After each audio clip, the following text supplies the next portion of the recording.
Well, good morning, everyone. This is Phyllis Nash. I'm one of your co-founders, for one of the four co-founders. Really excited to be here on this Tuesday morning. Hey guys, I don't know about you, but I'm loving this Chicago weather. They say it's going to be 90. Now, 90 is a little hot for me, but it's beautiful. It's sun shining. We love this warm weather because we can get out and enjoy our wonderful, beautiful city. And so now we got a little extra time because I've seen times in May, guys, that I had a coat on. That's right. Memorial Day would be unpredictable. So I'm just going day by day and thanking every day that we get. And this happens to be a beautiful one. And so, with that being said, I'm going to go on and get us started.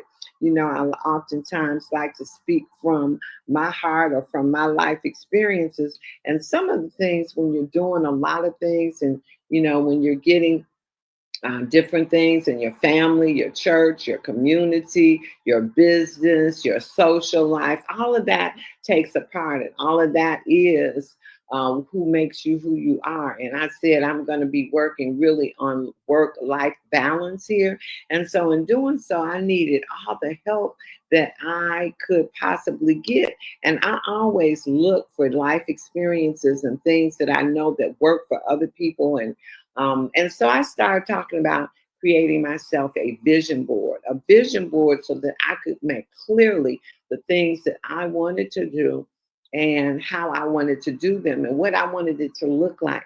And when you want to design your own life, that's how you do it. You can be the architect of your own life. You can build your foundation and you can choose all the contents. And so in doing that, maybe it might be helpful for you too, because sometimes we get so busy and so caught up in all the different to-do lists that we have that it becomes overwhelming. But if you go in and have a clear mind and a clear path on what you want to achieve and where you want to go, it makes things a lot easier. So creating a vision board is a powerful tool for manifesting your future. And hey, and if you make it clear and you concentrate and maintain and focus on those goals, then it happens. You hear this talk all the time, but if you really implement it, guys, it really does work. So the first thing before getting started on your vision board, you want to take some time to reflect on what you truly want. Account is one part of your life. It might be a big part of your life because I say all the time, you can do your business while you do your life. And that has really worked well for me. I have met a lot of people. And so that were in my social life or in a social event or something that had nothing to do with business that have come on and become partners and customers. So you want to be specific about your goals and ensure that they are going to align with your core values. Because if I'm doing something that's not in my core value, is not what I'm feeling down inside, it bothers me. So you got to really kind of figure out what it is in this life and what you want to include in your vision board so that definitely aligns with your desires and your goals. And then you want to use positive words and images. We talked about self-talk, self-positive talk last week or in the last couple of weeks. Should be an ongoing effort to choose images and words and phrases that resonate with what you want your goals to be. You don't want to say, well, I'm going to try. No, you're going to do. Well, I'm going to see if it happens. No, you're going to be positive about it happening. See, this can include when you're doing your vision board, you can take pictures from magazines, printed images, or even hand-drawn illustrations. So I started this like a week and a half ago. And I cut a lot of pictures out of me and my family members, myself and Lewis, because I know what I want for our relationship. I know what I want for our health goals. And I know what I want for our financial future to look like. So I took pictures of us to include in that. Make it real. I have pictures of my grandniece and my grandnephew. All of those things are very important parts of my life and what I want my future to look like. And that's why it's important to incorporate all areas of your life, your career, your relationships, your health, personal development, and your leisure, your fun time. I love that part of it. And so it's a holistic approach, and it ensures a well-rounded vision for your future. And then you want to include your personal photos. Like I said, mine is full of real life people that I want to be part of my vision. I want my fitness goals to be there. I want my exercise, and how am I going to attain those goals that I want? How am I going to look in that swimming suit? Well, I got to make first do my Pilates. I got to do my cardio. I have to do my weight training. All of that's a part of my vision board. And then you want to have affirmations and quotes. A lot of people say, we do vision boards at the end of the year. No, you do vision boards every time, anytime that you need manifestation in your life. You want to make sure it happens. So you got to put in the effort. So you want to include affirmations and motivational quotes that resonate with your goals.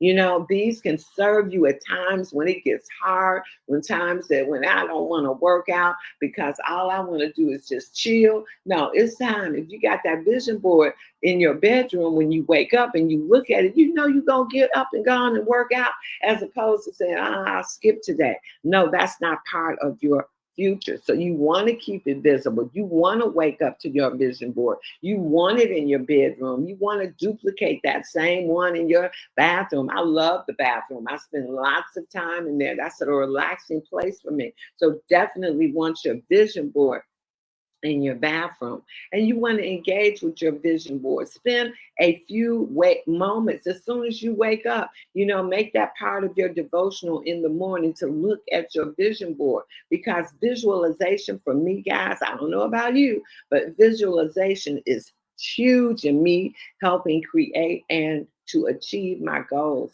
See where you want to be. See yourself walking across the stage, accepting that award. Maybe at the event in August. Maybe at the on the retreat when you go to Dubai. Maybe at the Florida event. So visualize what you want in your life, guys, and make it happen as you're going to sleep. What's the last thought you're thinking? Well, if your vision board is in your bedroom, you're thinking those thoughts that you have said that you want to design the perfect life for you. And that's what's important. And update regularly. See, because your goals change. I know mine do. My goals last year are not the same. Some of the same goals. Some of them are still there, but some of those goals have changed or have been added to. So you wanted to update them regularly. What becomes a priority? Change your update, change your vision board to reflect something if you've updated and you see this at the top of your list as opposed to in the middle.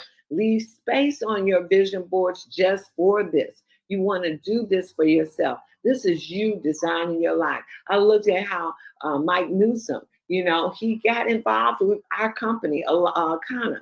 He became a wellness coach, and a kind of wellness coach. But now he's gone and expanded that even more and got another nutritional certification. When he's in front of his audience, he can look at that and they're saying, wow, he's got the qualifications. He knows what he's doing. He's expanded it. He knows what he wants his company's name to be, Blue Moon. He visualized that at some point, I am sure, whether it was on a vision board or not, but it's definitely coming to fruition. So you got to update. You got to keep that board in alignment with what you are, what your evolving goals are. And then you want to create a digital vision board. In addition to that physical board, consider creating a digital vision board using tools like Canva. Now I'm telling y'all this and I have a hard time, but when you want to go, you can conquer some things. Canva, Pinterest, those are simple documents that can help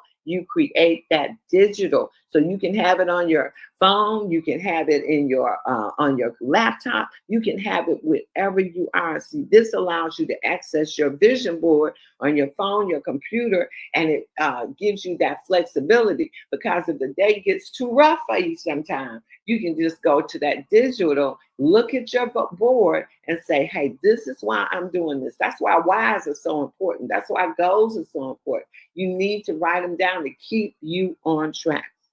And of course, for me, have a spiritual place on my vision board. I have scriptures all throughout my vision board, because that's what keeps me grounded. That's what keeps me focused. And you want to encourage your team and your friends to create vision boards, guys. Do it together. Sometimes that can be a fun thing. Sometimes people are doing their own things, but you can come together and collaborate and kind of talk through each other's vision board. So you'll know what your team is striving for. You'll know what their goals and things are, so that you can help support them in that on the business side, on the accounting side, or any other. A lot of you guys have developed way far than relationships in this business. You can support each other in those inspirations and aspirations.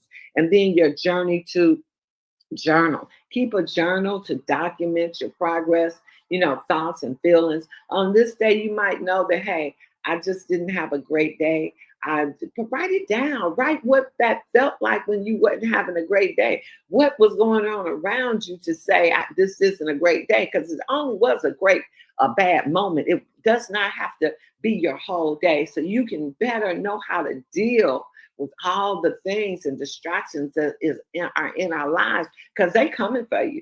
Yeah, they coming for you, whether you have a vision board or not. But if you have scripture or whatever works for you, if you have something to help combat those feelings, or if you research, and don't let a bad moment take out a whole and make it a bad day, because it's never only a moment, and it's only about how you react to it. And then combine with your action plans. While visualization is powerful, guys, it's crucial to pair it with action.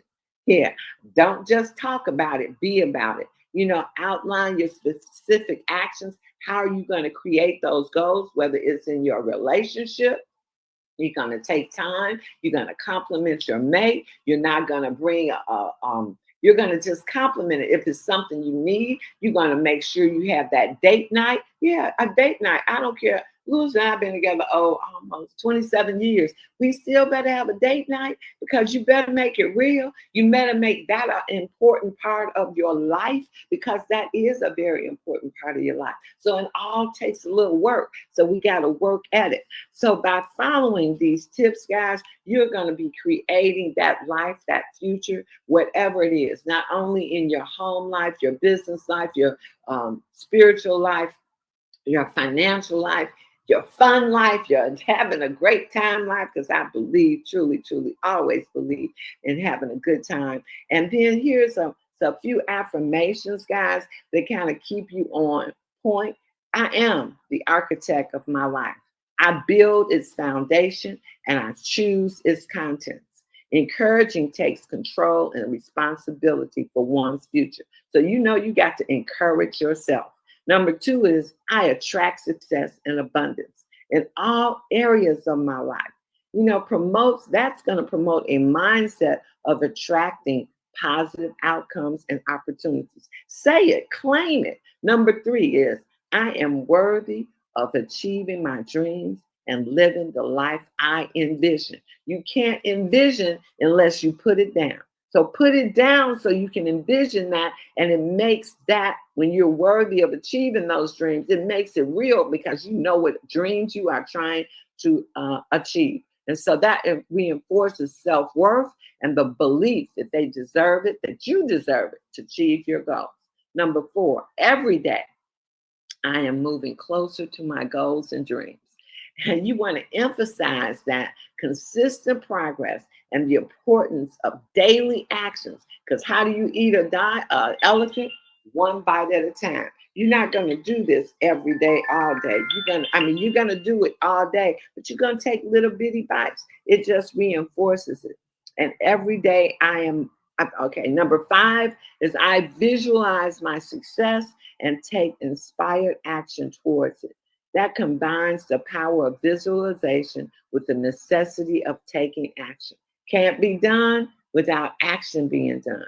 And so we've come to our 15 minutes that we spend together. But I'd like to close in telling you one more thing that might help somebody. I hope this helps somebody. I hope I tell you I share you with things that are happening in my life. And I just took this and decided I wanted to create a brand new vision board because I got some brand new goals. But I always like to share things that, hey, other people might be going through this and don't even know it, because I didn't. Years ago, when we first found out about alkaline water, we were really excited about it. We were with one of our former members who had just passed this year, Jerome Hughes, and he was selling alkaline sticks. So it was a stick that you could actually alkaline your water. And, I'm always like, well, if 15 minutes works, what would it do for a half an hour or an hour? And I just would alkaline my water more than the suggested time. And so one time we were all on a cruise. We had won a trip and we were all on a cruise. And one of the girls said, my husband went to the doctor and said, y'all killing me because y'all having me drinking this alkaline water.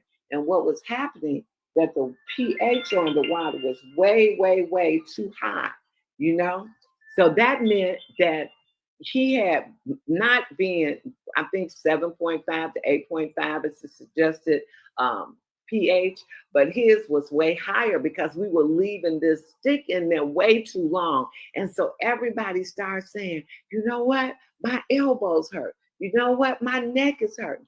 And I tell you guys, for the last 3 weeks, Lewis has found another alkaline water, and the pH is 9.5.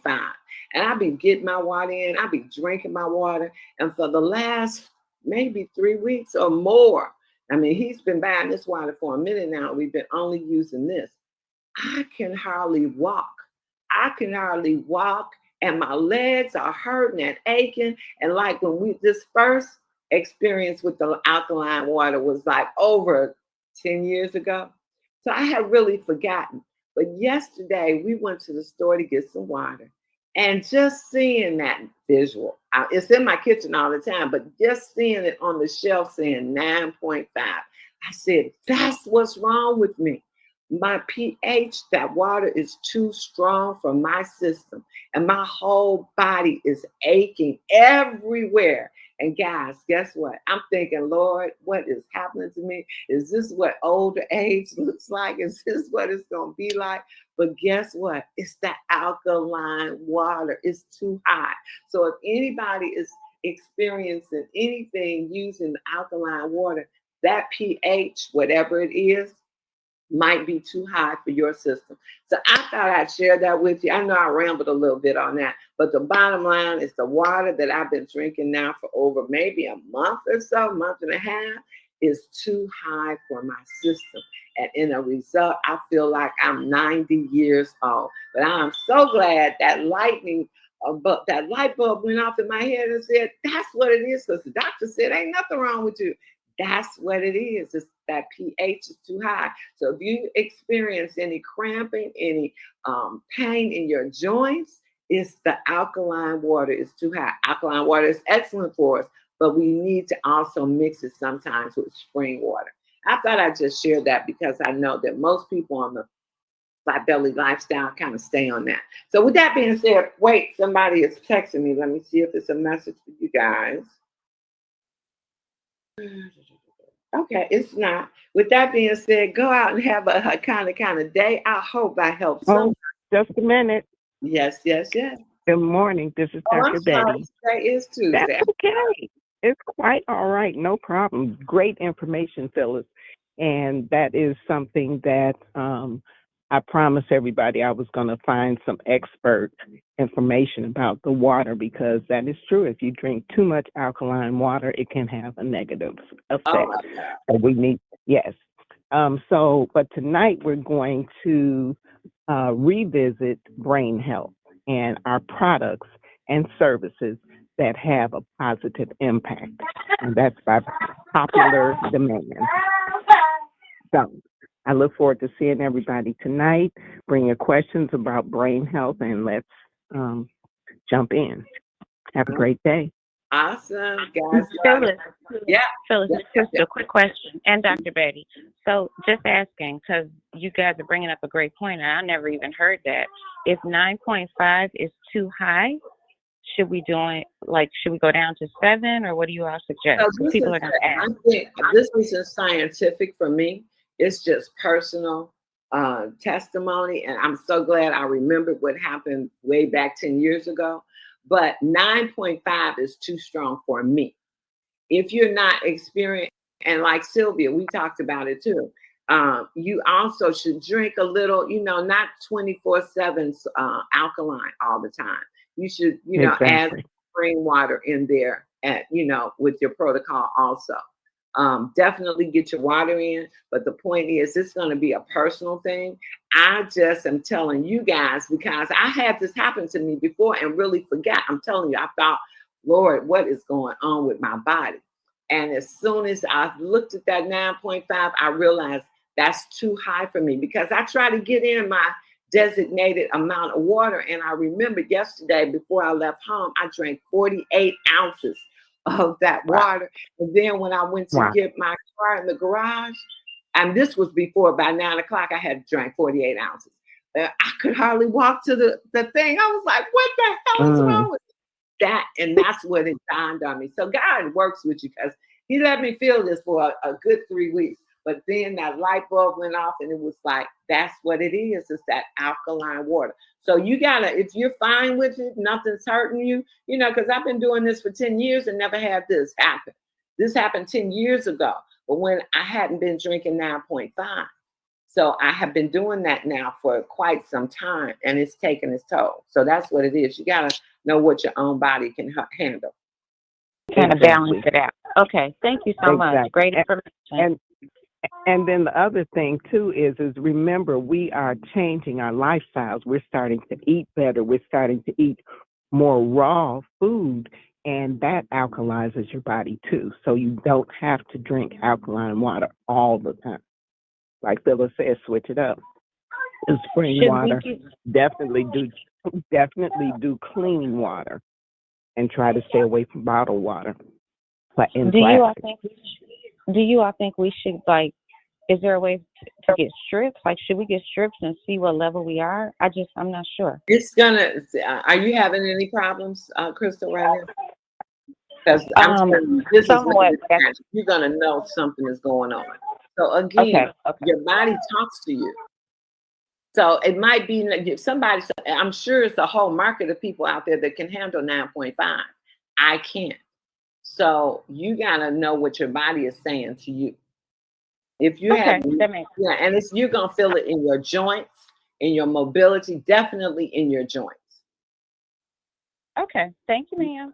No problem. And I promise you all, we are going to have a Tuesday night on water because there are many controversial theories about it, but I'm looking for the experts so that I can bring you guys the best ways to hydrate with the best quality of water. You're welcome. Have a great day. Okay, guys. So with that being said, have a great day, a kind of day, and go out and push. See you back here tomorrow morning. Definitely. What, sweetie?